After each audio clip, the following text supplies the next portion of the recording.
এটা ছিল এই বাংলা বছরের শেষ দিনের ভিডিও। তো যেহেতু ছুটির দিন ছিল তাই আজকের দিনটা একটু দেরি করেই ঘুম থেকে উঠেছিলাম। আর উঠে দেখি বেশ খানিকটা বেলা হয়ে গেছে। এদিকে আমাদের বাড়িতে গাছে যে ডাব হয়েছিল সেগুলো পাড়তে এসেছে। আমার বড় এখানে হেল্প করছিল। গত দুদিন ধরে বেশ ভালোই গরম পড়েছে, আর এই গরমে ডাবের জল খাওয়া তো খুবই উপকারী। সেই কারণেই আমরা ডাবগুলো পাড়ালাম। আমার বর এদিকে কাজ করতে ব্যস্ত, আর এখানে আমি আর টমি বসে বসে ওদের কাজ দেখছিলাম। ভালোই লাগছিল বেশ। ছুটির দিনটা সুন্দর করেই কাটছিল। তারপর আমরা একটু ডাব খেলাম। তারপর সকালে খাওয়া দাওয়া করে আমি স্নান করে রেডি হয়ে নিলাম, কারণ এর আগের দিনে যে কালী পুজোর ভিডিওটা তোমরা দেখেছো, আজকে সেখানেই দুপুরে খাওয়া দাওয়ার নেমন্তন্ন ছিল, সেখানেই আমরা যাব। তো আমার বর আমাকে সেখানে দিয়েও আবার চলে এসেছে।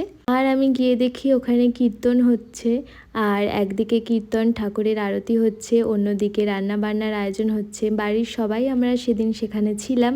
ফ্যামিলির সাথে টাইম কাটাতে তো আমাদের সবারই খুব ভালো লাগে, কিন্তু ছুটির দিনগুলো কিভাবে যেন দেখতে দেখতে কেটে যায়।